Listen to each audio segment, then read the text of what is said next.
سلامتنا يبصحكم كبرات على توزينا خنسمعكم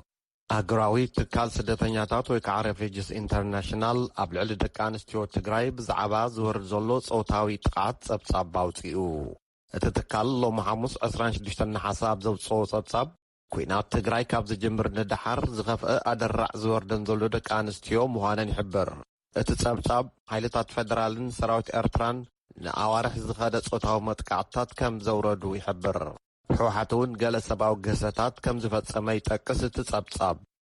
رفيجيس انترناشنال وسيغو سراوت فيدرال نتقراي قديفهم دعاي خيدنبر بسنكت قنا نابقالوت كلات لحيمو زولو كوينات السلاماوي سابات يبمزابلو ألو اتكوينات نهيوت أستات 6 مليون زيغاتات إثيوبيا كم تسألوون سبصاب رفيجي انترناشنال قاليسو اتم 2.2 مليون كاب تقراي يوم أستات 10 دك آنستيون آوالدن تقراي ኣብ ሱዳን ከም ዝዕቆቡ ዝሓበረ ጸብጻብ ረፊጂ ኢንተርናሽናል ሃያሎ ካብ ኣተን ብዝተፈላለዩ ሓይልታት ተደጋጋሚ ጾታዊ መጥቃዕቲ ከም ዝወረደን ሓቢሩ በብዋኑ ንጸብጸባት ኦቻን USAIድን ዝጠቅስ እቲ ጽሑፍ ኣብቲ ኩናት ኢድ ዘለዎም ሓይልታት ዘይተገደበ ሓገዝ ንኽባጻሕ ከፍቅዱን ብሕልፊ ድማ ኣብ ልዕሊ ደቂ ኣንስትዮ ዝፍጸም ጾታዊ መጥቃዕትታት ብቕልጡፍ ዝቋረጸሉ መንገዲ ከናድዩን ተላብየሎ نناي حدا معالتي وقعوي عدت أديس أبابا زركبو ناي دبوب سودان بريزيدنت سالفاكير أب إثيوبيا استرأيو أو انتاوي لو تتات كم زنقادو بيت صحفت قدبا منستر اتهاجر أفليتو حلافيت برس نايت بيت صحفت باللانيسيوم نغازيطنياتات أبزهابتو مجلسي اتوم بريزيدنت شارشاي هاجراو مرجان كال أيزور مملأ قدب هداسين بعاوت مززامو أدنيقوم تبل نعوصا حيلتات أو وشتاوي قدات إثيوبيا تالقا كاتو كم زيبلوم بريزيدنت سالفاكير كم زغالصون باللانيسيوم أفليت الله يبل سبصاب اسكندر فريو زرزرو قبر مدين كأربايو ناي دوبوب سودان بريزيدنت سالفاكير لما عنتي أبولي علم لها معروفة نفرتين مستقبل ومقدماء مينستر أبي أحمد تزراري بمالو حلافيت كفلي برس بيت صحفت قدماء مينستر باللانيسيوم كم زبالو كلتيهم مراحتي أو كل تأوير كباتن خلتيهم بحبار زت حساس بوم كبابياوي قداتن تزراري بهم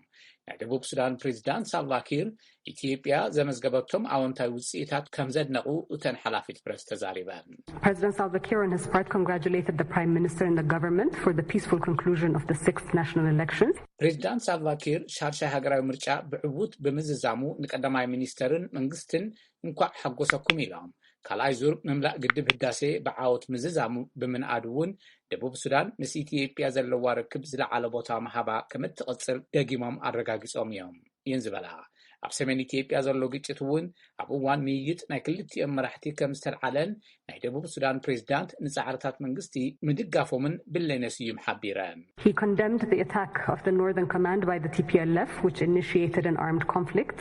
and also appreciated the government's efforts to safeguard the constitutional order. ብረታዊ ግጭት ዘልዓለ ኣብ ልዕሊ ሰሜን እዚ ብህወሓት ንዝተፈጸመ ምጥቃዕቲ ኮኒኖም መንግስቲ ሕገ መንግስታዊ ስርዓት ንምሕላው ዝገብሮ ጻዕሪ እውን ኣድኒቖም እዮም ናይ ወጻኢ ሓይልታት ኢትዮጵያ ዝገጠማ ውሽጣዊ ፈተና ጣልቃ ዘይምእታዎም ኣድላይ ምዃኑ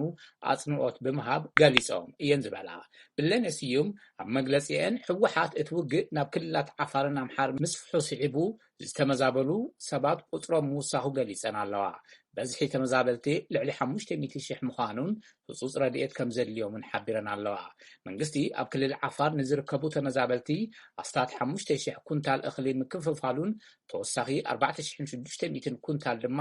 ኣብ ክልል ኣምሓራ ንዝርከቡ ተረባሕቲ ምክፍፋሉን ተዛሪበን ትግራይ ብዝምልከት እውን ክሳብ ሎሚ 318 ረድኤት ምግቢ ዝፀዓና መካይን ናብቲ ክልል ምእታወን እተን ሓላፊት ፕረስ ኣመልኪተን ኣብ ክልል ትግራይ ዘሎ ምንቅስቓስ ሰብኣዊ ረድኤት ንምስላጥ እውን ቀረብ ዝፀዓና መካይን ይፍተሻሉ ዝነበረ ቁፅሪ ነውጣታት ካብ 7 ናብ 3 ከም ዝወረደ ፍሊጠን ገለ ዓለም ለኸ ትካላት ረድኤት ሓገዝ ዝፀዓና መካይን ብብዙሕ ናይ መንፈተሽ ነቁጣ ምሕላፈን ምንቅስቓስ ቀረብ ሰብኣዊ ረድኤት ምድንጓይ ይፈጥር እዩ ዝብል ቅሬታ ከቕርቡ ምጽንሖም ይዝከር ይብል ጸብጻብ እስክንድር ፍሬው ካብ አዲስ አበባ ኣብ ዞባ ደቡብ ጎንደር ወረዳ ፈርጣ ካብ ዝርከባ 4 ቀበሌታት ሓደ ሕወሓት ተኪስዎ ብዝበልዎ ከቢድ ብረት ሓንቲ ነፍሰ ጹር ሓዊሱ 30 ሰባት ከም ዝተቐትሉ ኣመሓዳሪ እቲ ወረዳ ንቪኦኤ ገሊጾም ኣባይቶም ብከቢድ ብረት ከም ዝዓነወን ጥሪት ከም ዝተቐተላ እውን ዝሕብሩ ሰባት ኣለዉ ወሃብ ቃልት ንርእሱ ሓይልታት ምክልኻል ትግራይ ኢሉ ዝጽውዕ መንግስቲ ኢትዮጵያ ግና አሸባሪ ኢሉ ብዝሰምዮ ሕወሓት ዝምራሕ ተዋጋኢ ብወገኑ ሰራዊቱ ኣብ ልዕሊ ህዝቢ ጉድኣት ዘየውርድ ብዝለዓለ ስነ ምግባር ዝምራሕ ሰራዊት እዩ ከም ዝበለ ይዝከር። እዚ ከምዚ ኢሉ ከሎ ትማሊ መግለፂ ዘውፅአ ኮሚሽን ሰብኣዊ መሰላት ኢትዮጵያ ኣብቲ ከባቢ ኣብ ልዕሊ ዜጋታት ይወርድ ኣሎ ብዝበሉ ሓደጋ ከም ዝተሓሳሰቡ ኣፍሊጦሎ እትብል ወኪልና ኣስቴር ምስጋናው ካብ ባህር ዳር ዝለኣኸቶ ዜና ሕቡራት ሃገራት ኣብ የመን ብዝቕፅል ዘሎ ሰብኣዊ ቅልውላው ተመዛበልቲ ይሻቐል ከም ዘሎ ገሊጹ ኩናት የመን ገና ኣብ ዘይዓረፈሉ ኣብ ማሪብ ዝተባሃለ ዞባ ዝቕመጡ ዘለዉ ውሽጣዊ ተመዛበልቲ ኣብ ኣዝዩ ኣሰካፊ ኩነታት ከም ዘለው ላዕለዋይ ኮሚሽን ስደተኛታት ሕቡራት ሃገራት ኣመልኪቱ ካብቶም ኣስታት 190,000 ተመዛበልቲ ኣብ ርእሲ ስእነት ጸጥታ ወትሩ ብመሰረታዊ ቀረባት ከም ዝሳቐዩ እቲ ኮሚሽን ኣመልኪተሎ ድሕሪ ዜና ክንመለሶ ኢና። ድሕሪ ጣሊባን ንኣፍጋኒስታን ምቁፅጣሮም ንዝሃደሙ ኣስታት 2,000 ሰባት ማዕፅዋ ከምትኸፍት ኡጋንዳ ኣፍሊጣ።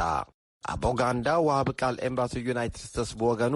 ኡጋንዳ ንኣፍጋኒስታውያን ስደተኛታት ንምዕቋብ ቅርብቲ ከም ዘላ መረጋገፂ ሂብሎ። ወኪልና ሓሊማ ኣቱማኒ ካብ ካምፓላ ንዝለኣኸቶ ሪፖርት ምንያ ኣፈወርቂ ኩታርቦያ።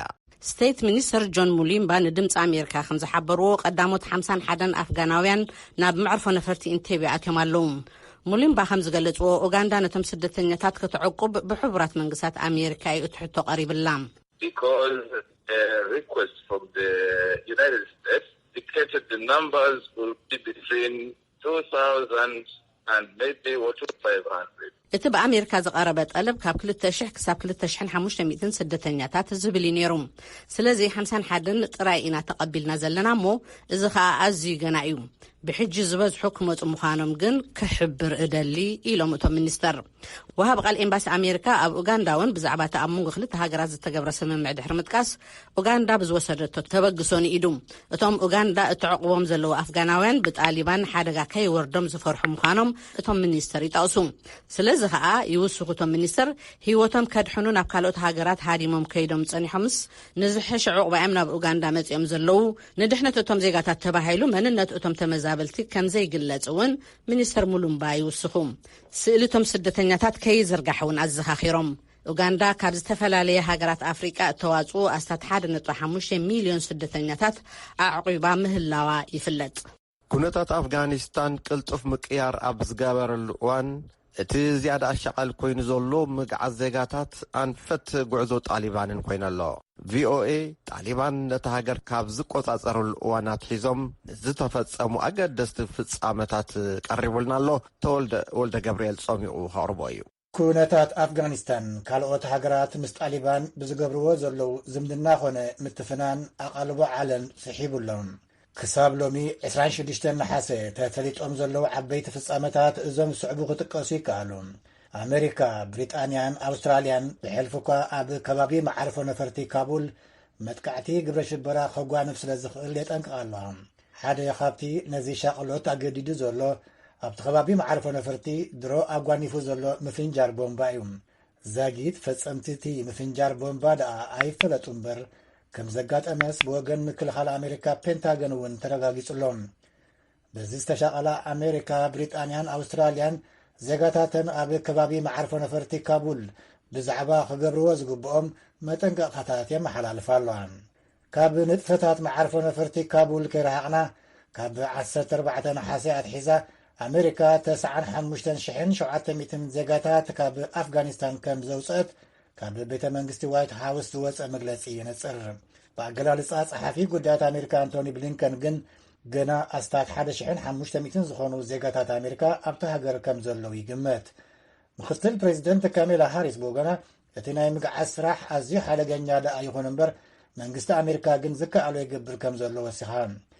ብዙሓት ሃገራት ዜጋታተን ከውፅኣ ክጓያ ምቕናያን ዝፍለጥ ኮይኑ ሃንጋሪ፣ ቤልጅምን ፖላንድን ዜጋታተን ኣግዒዘን ከም ዝወድኣ ክገልጻ ከልዋ ፈረንሳ ግን ናይ መጨረሻ በረራ ንዓርቢ ሰሪዓላ። ኣገልግሎት ዜና ፈረንሳይ ከም ጸብጸቦ ኣብዚ ናይ ምግዓዝ መስርሕ እቲ ዝኸፍአ ስራሕ ዝዓሙ ዘለዉ ኣብ ረድቲ ነፈርቲ ማለት ፓይለታት እዮም። ምስ ሕንፍሽፍሽ መዓርፎ ነፈርቲ ምዕናው መሐበሪታትን ተደጋጋሚ ምእታው ተጓዓዝቲ ኣብ መብረሪ መስመርን ኣብረርቲ ኣዝዩ ኣጨናቂ ስራሕ ይዓዩ ከም ዘለው ይሕብሩ። ኣብ ካቡል ኣፍጋኒስታን ኣብ ጥቃ መዕርፎ ነፈርቲ ባርዕ ቦምብ ከም ዘጋጠመ ሰበስልጣን መከላኸሊ ዩናይትድ ስቴትስ ወይ ከዓ ፔንታገን ኣረጋጊጹ። ዝወረደ ጉድኣት እንተልዩ ግና ንጹር ኣይኮነን። ምስ በጽሓና ክንሕብረኩም ኢና ኢሉሎ ወሃቢ ቃል ፔንታገን ጆን ኬርቢ። ላዕለዋይ ምንጭ ጣሊባን ብወገኑ ሓደ ርእሰ ቅትለታዊ መጥቃዕቲ ፈጻሚ ኣብቲ በዝሒ ሰባት ዝርከብሉ በሪ መዕርፎ ነፈርቲ ካቡል ከም ዝተፈንጀረ ንቪኦኤ ኣረጋጊጹሎ። ቅድሚት ተጓንፎ መጠንቀቂ ዝሃቡ ምዕራባውያን መንግስታት ኣብቲ መዕርፎ ነፈርቲ ሽበራዊ መጥቃዕቲ ከም ዘጋጥም ሓቢሮም ነይሮም። ንቢቢሲ ርእቶኦም ዝሃቡ ሚኒስትር ሓይልታት እንግሊዝ ጄምስ ሄፒ ብወገኖም ኣብ ዝሓፀረ ግዜ መጥቃዕቲ ከም ዝፍጸም ንጹር እዩ ከም ዝበሉ እቲ ዜና ሓቢሩ። ሰበስልጣን ኣውስትራልያ፣ ቤልጅየምን ካልኦትን እውን ተመሳሳሊ መጠንቀቕታ ኣስሚዖም እዮም።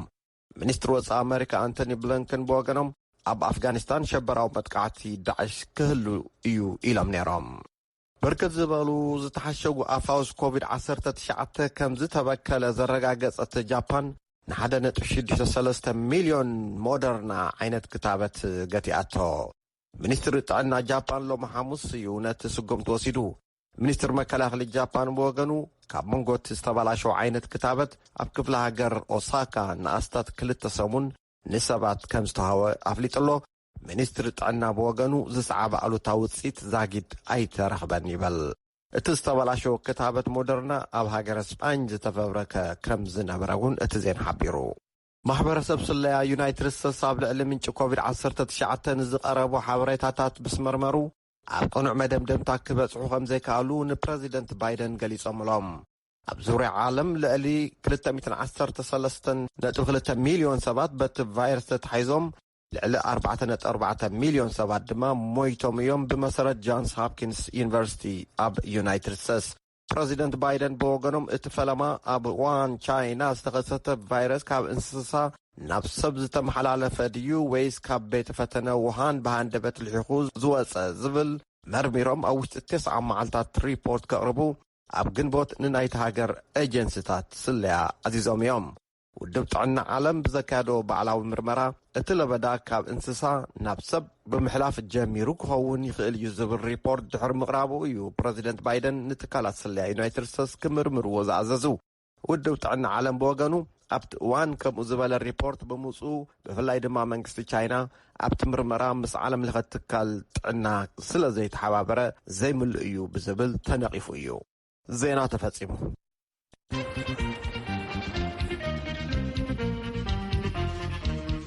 ንዜና ንበትረ ንመስገን ሰማዕትና ኣብቲ መእተዊና ንዝተፈጥረ ምድንጓያት ብሰንኪ ቴክኒካዊ ፀገም እዩ የቕሬታን ሓትት። እዚ ሬድዮ ድምፂ ኣሜሪካ እዩ። ናብ ዝቕፅል መደብና ክንሰግር ኩናት የመን ገና ኣብ ዘይዓረፈሉ ኣብ ማሪብ ዝተባህለ ዞባ ዝቕመጡ ዘለዉ ውሽጣውያን ተመዛበልቲ ኣብ ኣዝዩ ኣሰካፊ ኩነታት ከም ዘለዉ ላዕለዋይ ኮሚሽን ስደተኛታት ሕቡራት ሃገራት ኣመልኪቱ። ካብቶም ኣስታት 190,000 ዝግመቱ ተመዛበልቲ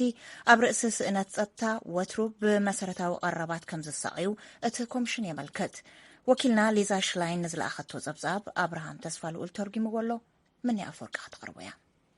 ኣብቲ ኣብ መንጎ ተዋጋእቲ ሕቱን መንግስቲ የመንን ንምምሕዳር ማሪብ ኣብ ምቁፅጻር ብዝካየድ ዘሎ ከቢድ ኩናት ንህይወት ኣሽሓት ሰባት የመዛብል ኣሎ።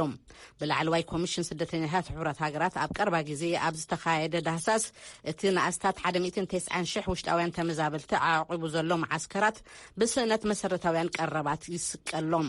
ወሃቢ ቃል ኮሚሽን ስደተኛታት ሕቡራት ሃገራት ኣይካትሪን ኪቲዲ ከም እትገልጾ ስእነት ጽሩይ ማይ፣ ዓይኒ ምድሪ፣ ቀረባት ጥዕና፣ ኤሌክትሪክን ኣብ ኣዝዩ ኣሰካፊ ኩነታት እዩ ዘሎ። Only 21% of residents are reachable by aid organizations due to the prevailing insecurity. ብሰንኪ ዘሎ ስእነት ውሕስነት ጸጥታ ንኣስታት 21 ሚእታዊ ካብቶም ሓገዝ ዝደልዩ ጥራዮም ክበጽሑ ተኻኢሎም ዘለዉ። ብሰንኪ እቲ ዝካየድ ዘሎ ኩናት ሓያሎ ዜጋታት ካብ መረበታቶም ተመዛቢሎም እዮም ኣብቲ ከባቢ ዘለዉ። ደቂ ኣንስትዮን ቆልዑን ኣስታት 80 ሚእታዊ ናይቶም ተመዛበልቲ እዮም ዝሽፍኑ። ንስቲ ዘሎ ሕፅረት መጽለሊ፣ ጸዓቕ ነበርትን ስእነት መሰረታዊ ቀረባትን ድማ እቶም ቀዳሞት ተጠቃዕቲ ንሳቶም እዮም ትብል ኪቲዲ። እቲ 6 ዓመታት ኣውፂሩ ዘሎ ኩናት ሕድሕድ ንልዕሊ 4 ሚልዮን ዜጋታት ኣመዛቢሉ ተዛቢሉሎም ኣስታት ሓደ ረብዒ ካብዚኦም ውሽጣውያን ተመዛበልቲ ኣብ ምምሕዳር ማረቢኦም ዝርከቡ ብመሰረት ሓበሬታ ወሃቢት ቃል ላዕለዋይ ኮሚሽን ስደተኛታት ሕቡራት ሃገራት ቀጻሊ ደብዳብ ከበድቲ ብረትን ኣየርን ኣብ ዝሓለፈ ዓመት ንኣስታት 24,000 ዜጋታት ኣፈናቂሉ እዩ እቶም ተመዛበልቲ ገሊኣቶም ኣብ ከተማታት ክዕቀቡ ከለው ካልኦት ድማ ኣብተን 150 ዝኾና ብግቡእ ዘይተጣየሳ መናበይ ስደተኛታት ኣለዉ እቲ ግዝያዊ ማዓስከራት በቲ ድሮ ሒዝዎ ዘሎ ቁፅሪ ኣዕለቕሊቑ ምህላው ዝሓበረት ኣፈኛ ላዕለዋይ ኮሚሽን ነቶም ኣመና ሓገዝ ዝደልዩ ንምብጻሕ እውን ኣጸጋሚ ከም ዝኾነ ትጠቅስ Their shelters are inadequate and many have been further damaged by recent floods and fire incidents due to open fire cooking.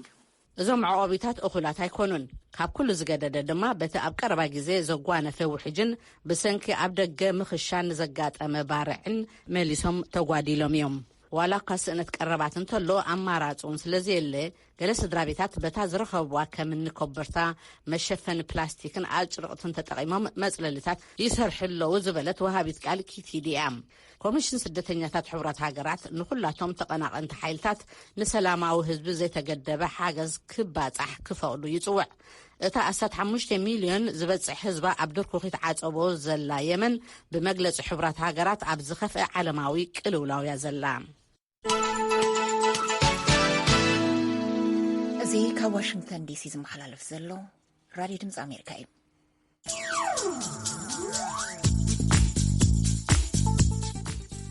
ዝቕጽል መደብና መደብ መናእሰያት እዩ ኣብ ናይሎም መደብ ንሰናይ ተበግሶ ዝገብሩ ዘለዉ ክልተ ኣሕዋት ኢና ክንርኢ ሙሴ ተስፋ ሚካኤልን ስምዖን ተስፋ ሚካኤልን ኣብ ኣስመራ ከባቢ ዕዳጋ ሓሙስ ዝነብሩ ኣሕዋት እዮም ብተበግሶኦም ንናይ ኣእምሮ ጸገም ዘለዎም ኣካል ሕብረተሰብ ፍሉይ ክንክን ፍቕርን የርእዩ እዞም ኣሕዋት ንጽጉማት ኣደታት እናብረአን ንምምሕያሽ ተወሳኺ ሰናይ ተበግሶ ኣለዎም ወኪል ድምፂ ኣሜሪካ ኣብ ኣስመራ ብርሃነ በርሀ ከዘራርቦም ዕድል ገይሩ ነይሩ ናብቲ መደብ ከስክረኩም ሙሴ ተኽላይ ሚካኤል ይበሃል ዝነጥፈት ሎሚያኻ ኣብ ፒያሳ 19 ሓምለ ኮይኑ ንህያብ ኣቑሑት መሸጢን ጌጻጌጽ ኣብኡ ዝሰርሕ ምናልባት ሙሴ ተበግሶኻ ብዓቕምኻ ከም ትሕገዝ ሰሚዐ መፅአ እሞ እስኪ ንየመት ክፋል ሕብረተሰብ ኢኻ ትሕገዝ እንታይ ዓይነት ሓገዝ ኢኻ ትገብረሎ ኣነ እኮ መጀመርያ ዝገብሮ ሓገዝ ከቢድ ሓገዝ ኣይኮነን ግን ኣብዚ ከባቢ ዝውዕሉ ናይ ኣእምሮ ፀገም ዘለዎም ከምኡውን ብትዑት ብመናብሮ ዝሰቀዩ ሕብረተሰብና በቲ ንእሽተይ ሕማቕ ዓቕመይ ትሕግዝ እምበር ብዙሕ እኳ ኣይሕግዝኒ ግን ነዚኦም ኣብዚ ከባቢ ኣውራ ዘለዉ ናይ ኣእምሮ ሕሙማት ይሕግዞም ነዚኦም ናይ ኣእምሮ ሕሙማን ኣውራት ንገብረሎም ሓገዝ ጥዕናዊ ክንክን እሱ ከዓ ናይ መቐምቃም ድዩ ምልፃይ ድዩ ኣፅፋሮም ስታት ድዩ ነብሶም ምሕፃብ ዝኣመሰለ ኢና ንገብረሎም ከምኡውን ሓደ ሰባት ተሓጋገዝና ስለ ዘለዎም ሰም ተሓጋጊዝናስ ንእሽተይ ሓገዝ ንገብረሎም በዚ ቦታና ሆነ ነገር ደልዮም መፁ እቲ ወልፋዊ ነገር ማለት እዩ ሽጋራ ደልዩ ገለ ደልዩ ንኻደ መፁ ኮፍ ኣቢልካ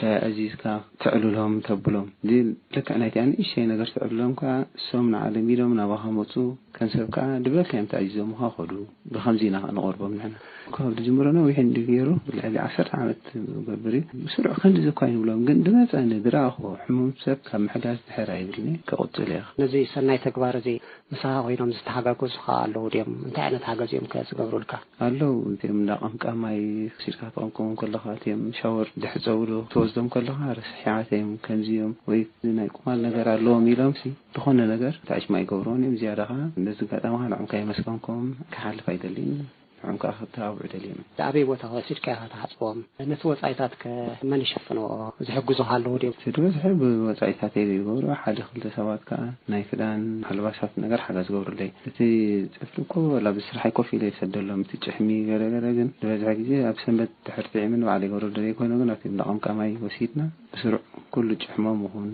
جور الرسم كسدلهم نحبرهم بتاع حبرنا مسر كجور لنا نحن هات خفيلتهم ثم سامن هو. نفسهم كأو شاورات دلاني منجست الله كلين فارين يخوينا مخدوعات ناي منجست دلي خوينا هذا أربعة دلوا بسال دخفلا غيرناها نفسهم نكان خانو بيت دليتاتنا تومي خد خي خمس قبل كي عند بالك ناخذنا عم كمان مسافر كام حمام ديم برسم استلاتين عبلت حسب ولا أنا مسوي حسب سلا حسب فارين يخونو دنيا لا ترروا له خيم ሕልፈ ኣማይ ዘለዎ ማረኣያ ብጣዕሚ እዮም ዘሸጉሩ ቀዳም ኣብዚ ዕዳጋ ሾቅ ኣሕምልቲ ሽቀጣ ገለ ደቂ ኣንስትዮ ከም ዝሕግዝ ሰሚዐ ኣለኹ እሞ እንታይ ሓገዝ ኢኻ ትገብር ነዚአን ደቂ ኣንስትዮ ብዙሕ ጌራ ይብልኒ ብዙሕ እውን ይገብርኒ ግን ኣሎ ደቆት ኣረክተታ ኣንስቲ ከምዚ እንዲና ተሸጊርና ኣውፃ ኣቢልና ሽጣ ኣቢልና ክንረከብ ለኻም እቲ ሕማቕ ዓመይስ ንእሽተይ ይሕግዘኒ ብዙሕ ግን ኣይኮነን ጥረ ገንዘብ እንደደልያሰን ኣሕምልቲ ሰላጣ ወዲ ሰላጣ ከረቱ እቲአን ሰን ሸይጠን ከዓ تين ترفان رخيبا قدير تين سلخها بخا بخمسة بزح من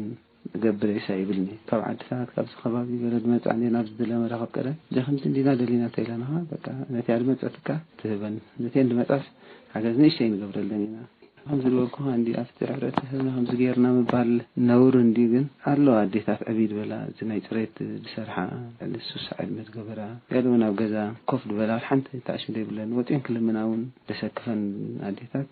كم كثر من زي قدس الله أنا عنك بتعاونه بتي دخم عاون ناس نشين حق زانينا من الباتس كناز غلو سناي تكبر كتكبر تبقسك علامة أنت أيوه إذا تكبروا زلها سناي تكبر تبقسها توصل إمه كسب كلين عها عقبة فترة لك قبل سترة دور السنة كله ولا تنشي دي هول حواتنا أنا هبت تجبر بتعني دعقد الأربعة هذا ليه بقول سبح أنت وأنا بحث تدريره أنا خم تدرج كسر الحاسة بس معقبتي تسمع عندنا عي كله يرتاو زي ذاها نفوع عندي تحقق زي زقات أمها نفسه كسب أبكار إيدي أبكار سرح زلوا نعم رأت أجمعون نعم النور تجمع زلوا سب كبابيو بعلو نحر عليه أبدأ وتيو زجنا يخون زلمن سبعي كلني نفسه كسب حلفنا تسمعوا أبكار بيزول سب نحر حجزو حجز زبن من مستنسل هنا كل سب أبكار بيزولوا النتي أم ندق زوجر اللوحاتنا تعرف ناس نتحقق يدبل زقات أمي سموان تقلم كالبان لاقى حمسي ودوتي موسى من أس حويه إذا نقولون تقومات محقات كلنا مش كم زين برخت خوننا أنا سام كلها كاو بقوم كبدي أو كحواتهم تنات إلهم ولا أبو عددي ولا مكينهم بمنجست الليو زين كلها تحت منجست خوينا خلينا إحنا كم زور كان برخت نخوننا إلنا أبسومن حنت كذي كفتن سومنات ذلوا خلي حنت مع أفتن أخذت أمك كاسون كتاب سنبت نفسهم ندور رمالتي أفتناي سنبت كلاي بفولي كلاي نفسهم تريت نجر نجبر لنا. اسمهم كوين كهان زي سنة تكبر تفسمو كندي تهونو سواتهم. تي نجبر حجز نعن محجاز ينبر فولي حجز نجبر نجار يكون بتمرت سنبت تذكرني فو ذكايري كاب كل بيت هرسنات يرحق يقرب أفتح معته فليتو مجيئه زجل كلهم أب حالة معتس بعد 3 سبات تنام مسح جزيات يمثل زي خذ نجبر كلنا جن بفقدنا منجستن بفقدنا يتم أفتى نيندس عل زلوا حلستي فقد تواهي بالناينا نجبر بمرجعي نجبر مالتي. لأن أوصلها صراحة كم توصل حاجة يوم تجرب زلهم كم يمثل تجرب مسيتي. أتن أو تمدي بند صراحة زلوا صراحة نهات بتأن إحنا نجبر حكز بتاعهم حقوساتهم نأمر تقدم كسب زغانو كشجروهم كبلوهم جلس لزخولو مالتي. توسع سب الحر مجيء كاجن نتسرحها سيكال الكامبر أي هسيكاني جينا أنا تسرحن كل سلادولا لأن بتعمل حقوساتين بتبوا منفسين ز كبولا أولادنا وداتني يوم أو زقول قولوا هلاي بفولي حجي أبسنبتي زبد حسب زكب السخلي نفسهم شجرهم صفرهم كله نجر نيتريت مالتي هذا سنبت بس الدقاق يمكن ممسع ويتأثر تجدي معتها قوتر كم ممسع تجد نيجد مرّاي تمزينا أب حدا جدا زلها يلوم دخمه سخاز بالكيم أزوزها سمز ولا خوالات سمعهم سخا بتيز خدوا كيرت كله زم حيش له تأفاوس تخيناتات جلجلون مع رئيس لزوجته مالتي بس ما تقوم كلها بفولي أبغى تقوم سريعة يحكوا سيم بهذا سمعهم تمزي سخا أو قوم مجوار كون مش تمزي أقبل سمع كشعو أبي جميرك لك أتم أو حيمام زلوني أمر زجان كما بنان كم أدينا كم حواتنا كم حاتنا كسب زخانو كيف تحللنا كم زخينا خم زكاة يمنا كيبلنا كسب تزي عامنا الفعلو كنا حجزهم كنا ساليوم بمولهم تما وفت الناس على ساتو فخلاي بشم كلاتنا كم سجونهم يفتو موسى تغلى ميكائيل وسمعون تغلى ميكائيل سلتي سنة تجواركم ذهبكم من إقالة محتتنكا بشم تغلاتلت راديو دمس أمريكا مسكن يغني اللي راديو دمز أمريكا أخم تكتاتل زلكم سمعتنا نالهم مدامنا أبسازي من لنا مسنا سنحكم عزين أنا المسكن مشهد